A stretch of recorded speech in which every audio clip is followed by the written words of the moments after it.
Buhay pa si Rax Disebek? Sa paparating nga na chapter ni-reveal na anak pala talaga ni Rax Disebek itong si Blackbeard. Kung babalikan nga natin yung chapter 1107 nagbigay nga ng hint si Gorosei Saturn kay Katarina Devon na espesyal daw ang lineage ni Blackbeard. At dahil nga sa recent revelation masasabi nating itong tinutukoy ni Gorosei Saturn patungkol sa lineage ni Blackbeard ang pinopoint out niya dito yung pagiging magkadugo netong sila Rax at Blackbeard. Kung babalikan nga natin yung mga ginagawang aksyon ni Blackbeard mula umpisa hanggang ngayon, lahat nga ng mga hakbang niya konektado lahat sa tatay niyang si Sebek. Mula nga sa pagtatag ng base niya sa Hachinosu na ito rin mismo yung base ng Rax Pirates, itong koneksyon ni Rax sa Reverie na nabanggit sa spoilers 56 years ago, which is nalaman nga nating ito na rin yung susunod na hakbang ni Blackbeard,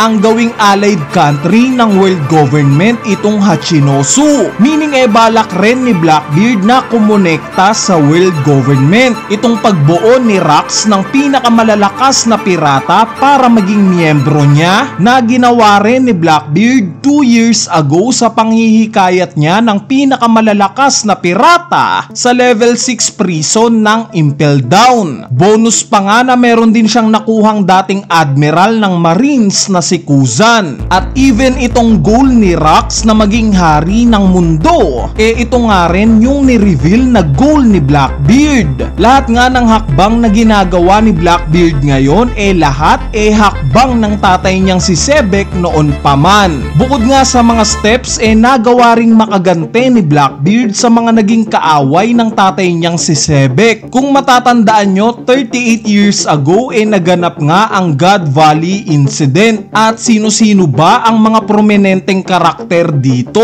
Nandyan nga si Goldie Roger na captain ng Roger Pirates, si Saint Figarland Garling na pinapangunahan naman ang mga Holy Knights, itong si Garp sa hanay ng Marines, at syempre si Whitebeard na kinukonsidera nating kanang kamay ni Sebek. So kung itong mga nabanggit kong ang karakter ang may kagagawan kung bakit namatay si Sebek, naipaghiganti na nga ni Blackbeard yung tatay niyang si Rax base sa mga ginawa niyang aksyon sa loob ng mga nagdaang taon. Sa part nga ng paggante ni Blackbeard kay Roger, alam naman natin na si Blackbeard ang may kagagawan kung bakit nag-umpisa ang Marineford War. Siya nga ang punot dulo neto.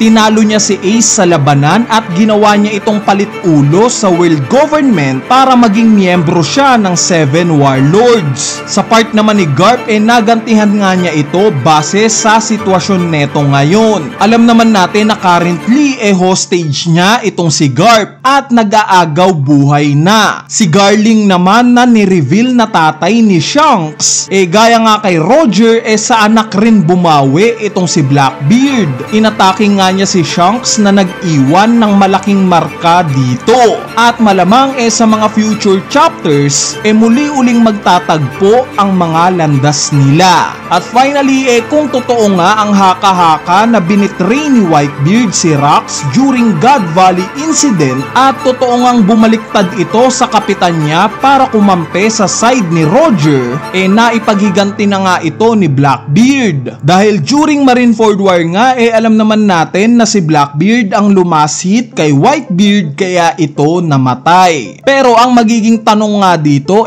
paano kaya nalaman ni Blackbeard yung patungkol sa God Valley incident? Paano niya nalaman yung mga taong gagantihan niya? Paano niya nagaya yung mga hakbang na ginawa ng tatay niya noon? Hindi kaya alam ni Blackbeard kung sino-sino ang mga tatargetin niya, pati na yung mga hakbang na gagawin niya similar sa ginawa ng tatay niyang si Rax? Dahil sa nandito mismo sa katawan niya yung tatay niya, yung soul kaya ni Rax Disebek nasa loob mismo ng katawan ni Blackbeard. Bali ang theory nga na yan pag-uusapan natin sa mga susunod na araw. Pero sa ngayon nga hahayaan ko muna kayong gumawa ng sarili nyong analysis o theory patungkol dito. Kaya naman kung may idea nga kayo patungkol sa posibilidad na hindi pa talaga patay si Rax at nasa loob lang siya ng katawan ni Blackbeard, Beard, malaya nga kayong i-comment yan sa ating comment section sa ibaba para mapag-usapan natin yan. Pipili nga ako ng pinakamalulupit na suggestions base sa comment nyo at i-feature natin yan sa mga susunod na videos natin. Kaya naman lupitan nyo nga yung mga theory nyo sa comment section sa ibaba. So yun lang,